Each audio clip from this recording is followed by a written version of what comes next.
back to another episode of the Piano Pod. I'm Clara Zhang. I am Eric Hunter.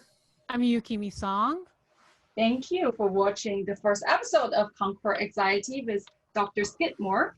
We have received such great feedback from you and appreciate your support.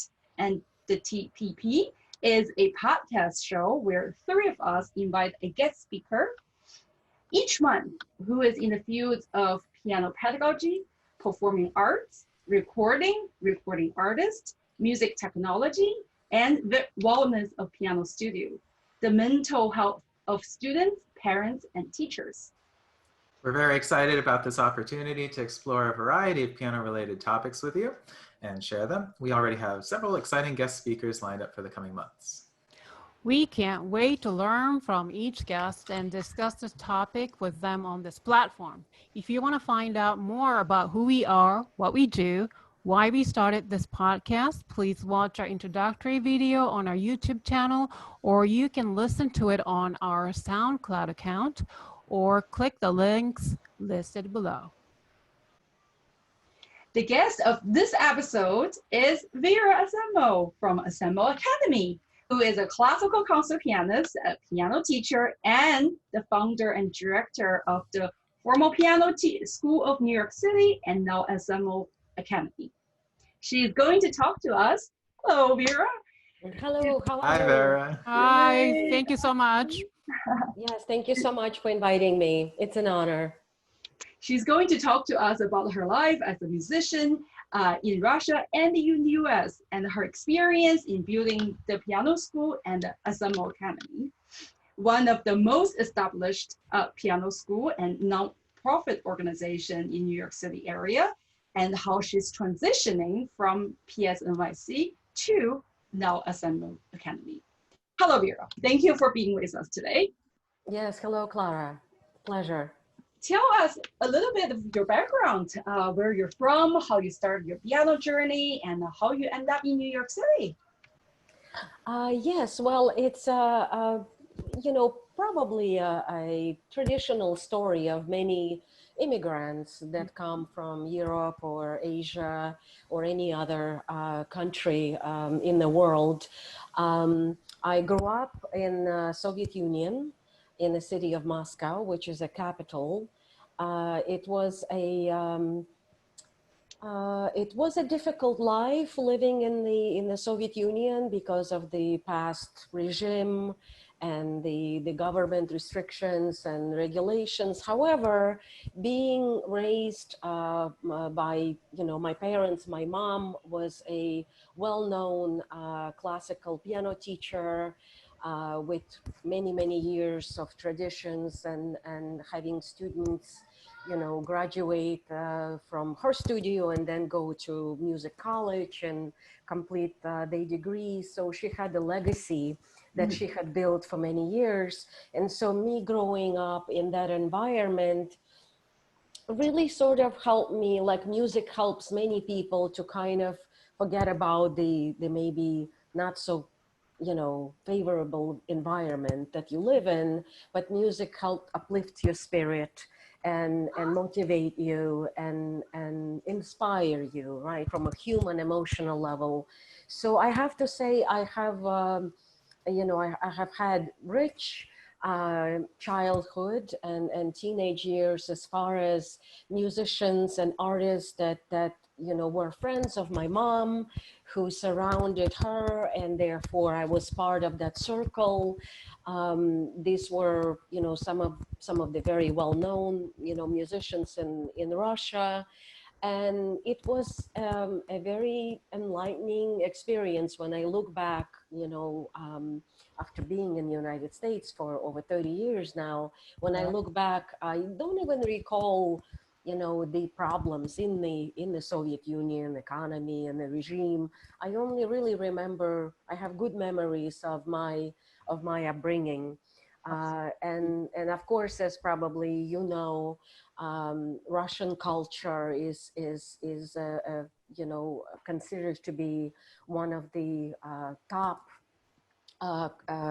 level Sure. of musicians and artists and you know, in the performing arts industry, whether it's ballet or theater or Yeah. even actually literature, right? So the Russia has produced so many phenomenal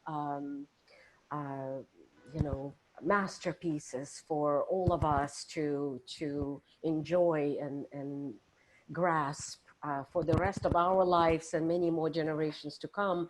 So I feel very blessed to grow up in that kind of environment that certainly helped form me as a musician, as I probably should just say that I've developed that dedication to the arts Mhm. from, you know, I guess young teenage years. I knew that music, no matter what I was going to be doing, I Right. knew that music was going to be a big part of my life because I left Moscow. I was 21 Okay. Wow.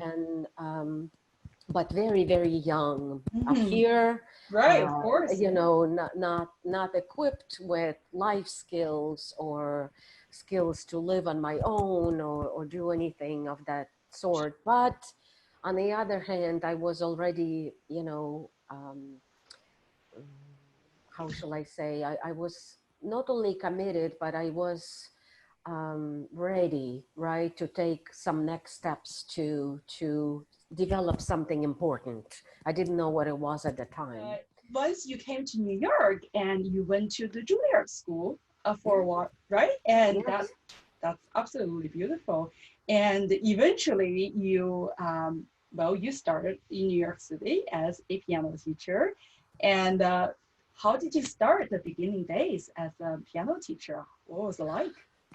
It's actually is a quite simple story. I mean, I followed the traditional footsteps of many aspiring, you know, pianist teachers who, after graduation, I want to also mention that after Juilliard, I went to Manus Okay. College of Music to do my master's. Right. I now also teach part-time at Manus Right. Prep, which I am proud and honored to be on a faculty for more than 25 years. So after graduating, I, you know, didn't really know what exactly I was going to do. I did some performing, I did some teaching, I was putting flyers on bus stops, I was on my bicycle, you know, riding around the city. And, you know, from one of those flyers, I got a call from a church in Harlem, and that was you Wow. know, in mid 90s, Wow. maybe 97. So at that time, you know, Harlem was not what it is today. It was, you know, many buildings were abandoned and burned Mhm. down, and so it was not an area where you would typically, you know, go for piano lessons. But the woman I spoke on the phone with was very warm, and Mm. somehow we connected on the phone really well. And Right. she simply said, I saw your flyer on the bus stop. We are a church, we have many kids, but we cannot afford your private lesson fee, so maybe you can teach a group class at the church on Sunday after church. And you know, maybe each child would pay $10. And you know, initially was a little concerned about going to an area I don't know. But something inside me was like, I should really figure this out and give this a good try. I've never taught a group class before. Sure. And so I was still, you know, in my 20s. I Mhm. didn't have that much teaching experience, only Sure. one-on-one, you know, private lessons. And so I was kind of intrigued and thought, I think I can learn something from this.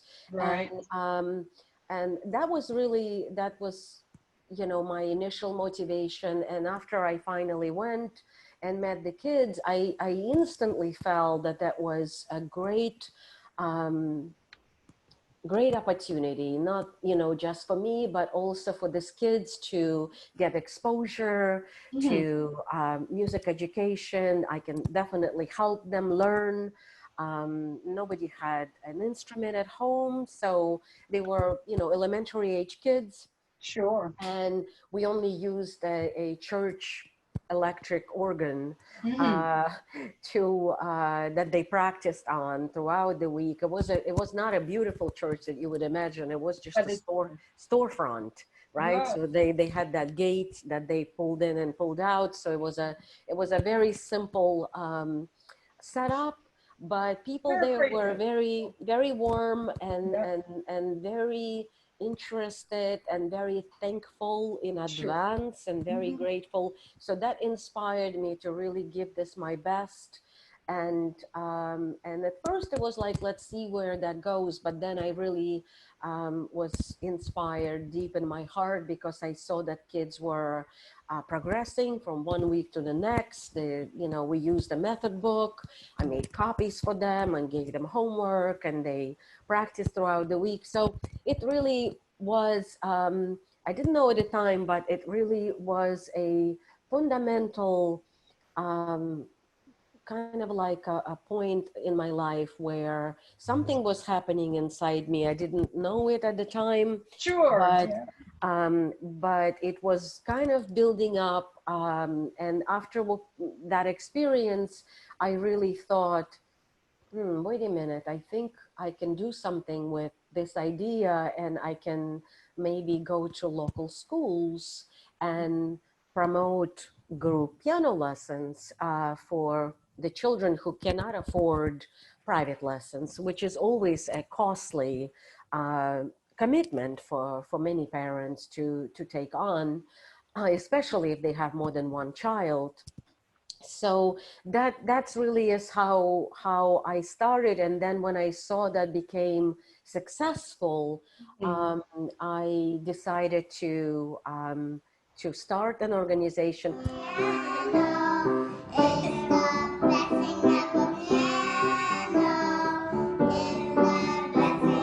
Great. So, how did you come up with the name Piano School of New York City in the beginning? Uh, Or yes, you know, it's actually is a funny story because even before I started the school, Hmm. I was teaching many private students, and one of the parents of my Hmm. students, she was the one who said, you know, you should start like a school or something. You'd be really good at that. I see. And I was like, really? And then I went home to my husband and I said, you know, this parent thinks that I should start a school. Yeah. And so we started talking about it. Then I went back for my next lesson with the same family next week. And I said, what shall I name the school? And I think she was drinking a cup of coffee and walking between kitchen and living room. And she Yep. was like, I don't know, Piano School of New York. Oh my gosh. This Yes. is And amazing. so, and as she didn't even think about it, right? Right. And so as she said it, I was like, okay, that Yep. sounds good. On our way to school. 2, 3, 4. You know that? I did not know exactly how you were operating your school until I talked to Clara a few days ago. And so could you tell us a little bit more? So I didn't realize it was basically based on the group lesson. Am I correct? Correct. Mhm. So from the beginning, like I was talking to Clara, my idea of the school was not only to implement private lessons, but actually grow this kind of programs at local schools. Mm. So as we started the Piano School of New York, that was my mission from the beginning, to really implement group piano class programs at local schools. We started in Manhattan, all throughout the city. Then we expanded to Brooklyn, to Queens, then later in New Jersey, Rockland Wow. County, and Westchester, little by little. But it kind of took off rather quickly because there was no such program in many schools. And we, just promoted with a simple flyer for parents to sign up for inexpensive group classes that their children can join right on the premises of the school for after school. And yes, it was really a simple idea that took off, and I'm actually very, very proud of it because I think it helped many children to get their first, to get their feet wet, if you will, Sure. in exploring what the music education is about. Some children transitioned from that to private lessons, some didn't. Some really just, stuck with it, just for it being an enrichment program. And, we are all musicians, but for those who, let's say, are not musicians, I think it's important to mention that music as enrichment, it doesn't have to be a serious, it doesn't have to be serious approach to learning from everyone. So You're if right. some children just want to explore and simply see what it's like and simply see if they like it, Right. and just even see what it is about because they have no idea, I think it's a great platform for many children of any age to learn what it is about. It obviously, we as musicians know, it improves their abilities in many ways, for young children, from motor skills to coordination to brain activity. Older kids do better in school and in math, etc. So I think that it's a very important platform, not just for those who want to take it seriously, but just as a addition to their life, Right. and improve their quality of life and their schooling.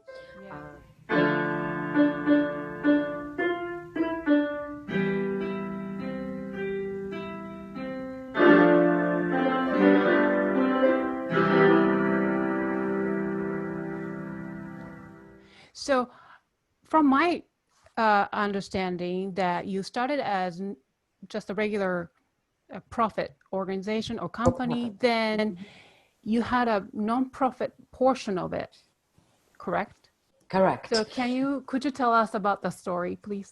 Yes, of course. So because we were expanding to some not economically well-established areas, as we would go to different schools, we would be faced with a situation that some parents, even at a low price for group classes, would ask us, do you offer discounts? Can you give us scholarships? Can you help us?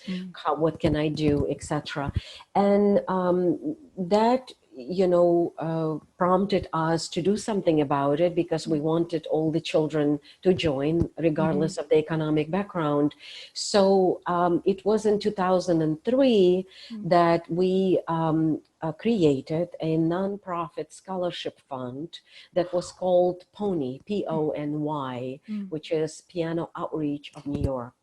And that was approved by IRS. And with that scholarship fund, we started raising money among our private students. So in other words, private students would help us raise some money for our scholarship fund to be able to give scholarships and discounts to students in economic need, so they too can join our group classes. So it remained to be such, so the two organizations function as sisters. It was a Piano School of New York and Piano Outreach of New York that supported each other. And it continued through 2016, at which point, well, let me back up a second. I had a fantastic mentor He was actually my student, adult student, who was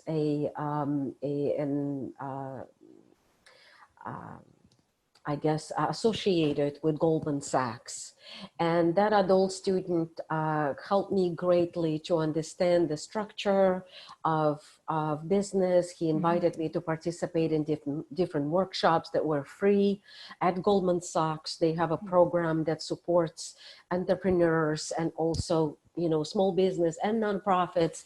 So they invited me to be part of that program. And through that program, they helped me understand that I really should merge my business, the Piano School of New York, into the nonprofit that we already have, and just simply have one organization that we call Piano School of New York, which is what we did in 2016. Really? D, C, C, C, C, rest, rest, repeat. C, C, C. So it's so wonderful what you've been doing with the Piano School of New York. You mentioned your board of directors, and it got me thinking, you know, you just started out as one person teaching group lessons, and then you developed this organization and then a nonprofit. And what was it like to grow that and work with all these other people? And how do you manage those transitions from starting small to building now this huge, successful organization citywide? It's a lot of hard work. I'm not going to, you know, give it an impression that it's something easy to do.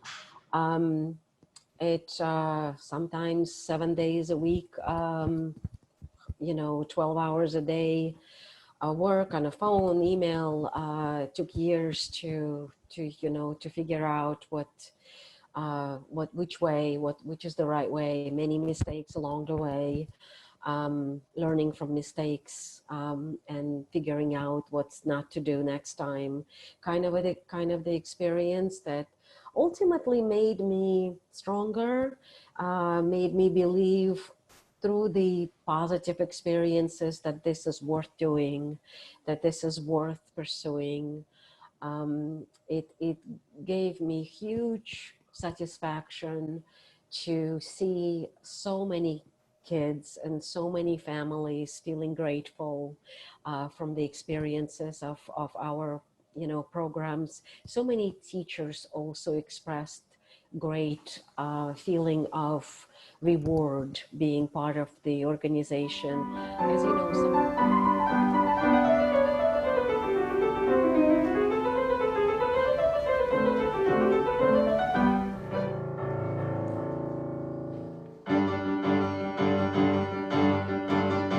But Jazz at Lincoln Center is one of the very famous, you know, venues, musical venues in the world. And you actually rented that place the entire day or something, or 2 days, and you hosted piano recitals, and they were amazing. And the venue was obviously fantastic, but also there were so many little students who participated and played. And so those students who participated, are they from the piano school who took group lessons and private lessons? Yes, absolutely. A lot of, so because we became a nonprofit in 2016 as a whole organization, the recommendations that we have received from many advisors were to open up the opportunity for Jazz at Lincoln Center recitals to local community teachers, to teachers who teach in New York City and metropolitan area, so that it becomes more of a community recitals rather than just feature the Piano School of New York students, which I think is fantastic. I'm really thrilled that we can do that and invite local teachers to really, you know, demonstrate their work, to demonstrate their students, to unite as a community, to applaud teachers for their hard work and feature them. so that, yes, that has started in 2016. We have hosted recitals at Jazz at Lincoln Center for many years, but that was just for our own students. But from 2016, it became a community type of recitals where teachers like you will bring their best students to participate. And we feel that we hope they will be able to continue. Now everything is closed, but we hope to be able, of course, to continue that tradition that lasts. It would have been, let me think for a second. I remember our first recitals we hosted when I was pregnant with my daughter, and she's 13. Oh my So goodness. 13, yeah, so 13, 14 years that we've done annual events at Jazz at Lincoln Center. So we certainly hope to continue that tradition. We want.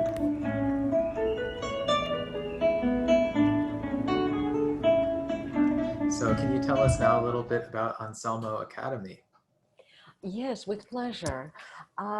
It kind of became a natural development to change the name of the school because we have started offering lessons in other instruments as of last fall. So in the fall of 2019, we decided to expand our group piano classes that we had offered in many schools because we received many inquiries. Do you also teach guitar? Can you do violin? Can you do voice? Can you do this? Can you do that? And so because we have a board of directors that is very supportive in you know, our, you know, to guide me in the process, we decided to yes, implement additional subjects, additional curriculum to different schools to give it a try and see how it goes. So we had hired guitar teachers and violin teachers and voice teachers and promoted it to many group classes, group class programs at local schools, and it took off beautifully. We had great feedback. And so little by little, the name Piano School of New York sort of became obsolete as we were promoting those other subjects. So we started thinking, well, what is the future? What do we do now after, you know, so many years of being the Piano School of New York? What shall we do? And it was really the board of directors and our advisors who said, well, you know, you've been the piano school for so many years. I think you need to think broader. And since you are implementing so many other subjects and it can only grow in many other directions, that you should really think of a new name and perhaps it should become something more defining who you are, your story, your life, etc. So it was, it kind of came naturally. We thought of the name, and Anselmo Academy kind of, you know, was a natural choice to kind of became our brand, our, you know, story to kind of tell our story as to what we have done. And it also unique, it stands out. There is no other organization that you know, is called that name. So we felt it was a good choice. And so what we did, we you know, created a DBA, which is doing business as Anselmo Academy of Music and the Arts as of this past summer. So it's very new. We created a new website with the help of volunteers. It's unbelievable. As a nonprofit, we get to you know, be, it's a fantastic platform as a nonprofit that you attract other businesses, organizations who want to give, who want to help you. And so we received a free website from a Braun and Weiss organization who worked tirelessly for 8 weeks and created this great new website for us and helped us with tools to run it, you know, easily and make it easy for navigation for our clients and teachers, etc. So we're very grateful to the group of volunteers who helped us with the transition. And now with Anselmo Academy, we strive to expand to many categories. We currently offer piano, violin, guitar, voice, and drama, which is brand new because we've had some inquiries about theater. And so we felt it was natural because it's also performing arts. So we're expanding in that direction. And we also starting to offer tutoring, because especially nowadays, as children do hybrid version of schooling, and maybe some parents are too busy to help them with homework, etc. We think that it's a good platform for our academy to help students to do online tutoring with math, reading, science, etc., to help them, feel confident and be able to still do well in school under very difficult circumstances that children are in today. Yeah. Yeah. So I was going to ask you, actually, obviously the big elephant in the room is COVID and how it's affected all of us in music and entertainment, educational industries. How has it affected you guys? No different than anybody else. It's definitely a struggle.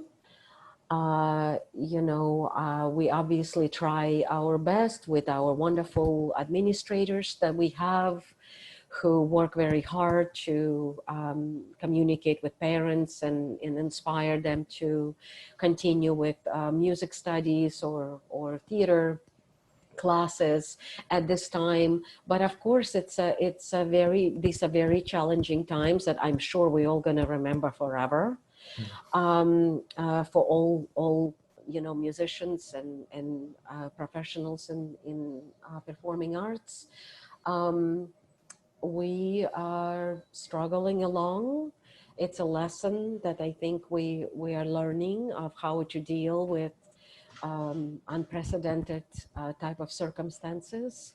And I think that overall, though, we're gonna all hopefully gonna come stronger and better. And I think I strongly believe that music has such power. So I think COVID is nothing. I think that we're gonna come out stronger than ever after this is over. And it's gonna be a renaissance of arts and music blossoming all around the world. And we the huge payback, so to speak, is coming for all musicians and professionals in this industry, because I believe that it's just a pause. We are on pause to reflect, to see what it is that we need to do, be creative, don't complain, right? Be positive, learn a new skill. We are definitely going to reap the fruits of our labor later on. So I'm just sticking with that thought. I love it. Yes, thank you. Yeah, it's so inspiring to hear you speak that way. Thank you. I think that's some inspiration that we could all use right now. And I agree with you. We've been so isolated all this time. All of us miss being together in person, making live music, attending live performances. So I absolutely love this idea of this flourishing that's going to happen once all of this is over.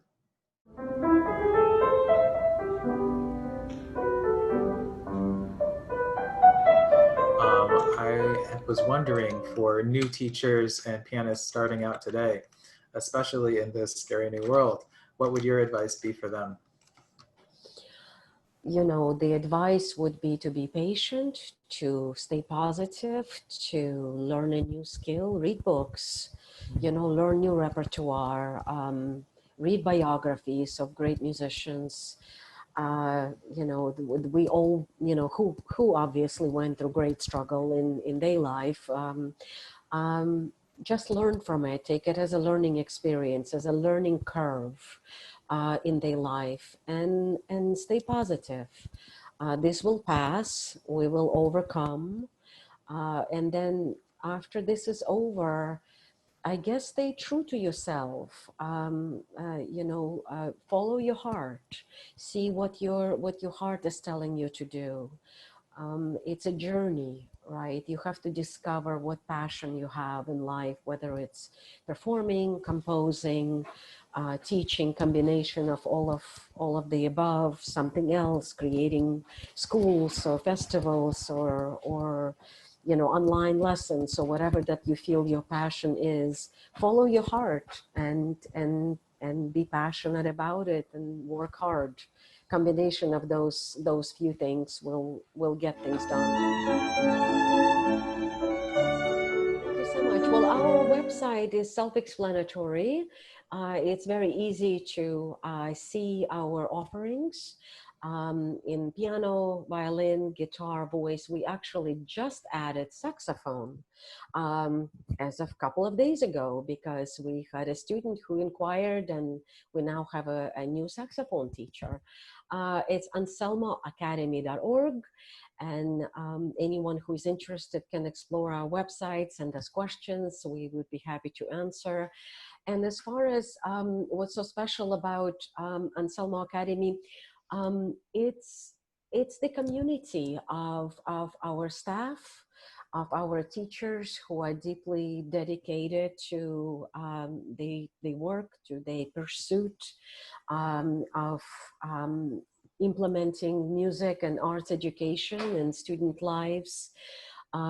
We currently offer online and in-person lessons. It really is just based on a client preference. So if someone is ready to start doing in-person lessons with social distancing, we would find a teacher who's also comfortable doing this kind of lessons, and we would implement that. So we just navigate one day at a time about this hybrid form of lessons.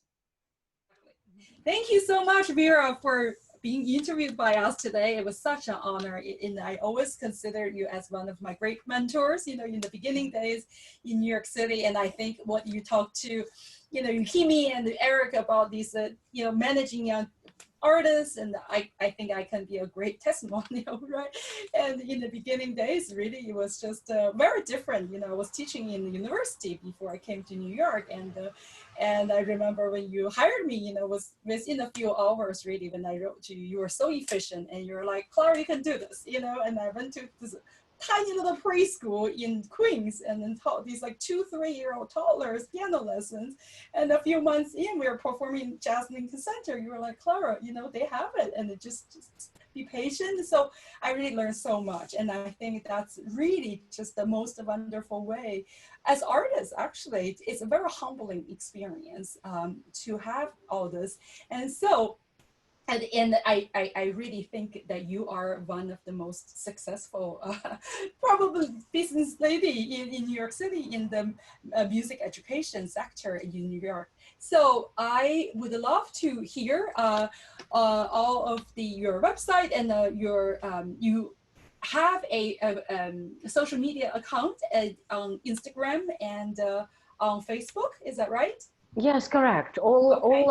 All of the social media icons are on our website. Okay. So any interested individuals can just click on the icon to go to our Facebook, Instagram pages that is updated with many videos and recitals and etc. So besides the gifted and talented recitals that we spoke briefly, I want to also mention that a few years back we started a youth competition, and a youth competition has the same formula as gifted and talented recitals, that we invite local teachers to demonstrate the best students at our youth competition. We're actually just strategizing now to see what can we do this year because nothing is open. So are we going to postpone it or do it online? We don't know yet. We're still thinking about it. Wow.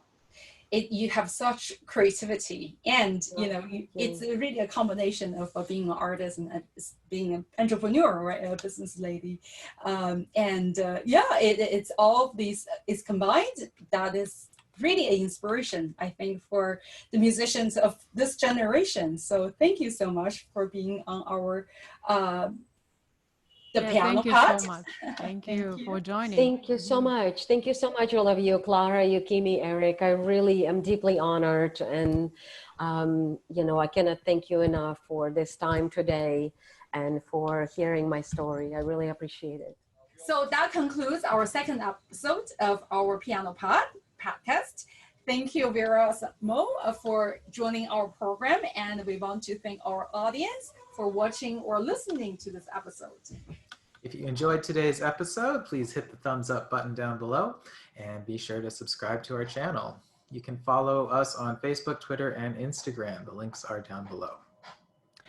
If you missed our introductory and first episodes, you can catch up by watching on our YouTube channel or listen to them on our SoundCloud account. All the links are listed below. If you have any feedback for us, you can email us at thepianopodnyc@gmail.com, or you can leave us a comment below. Please tune in again next time for our third episode of The Piano Pod.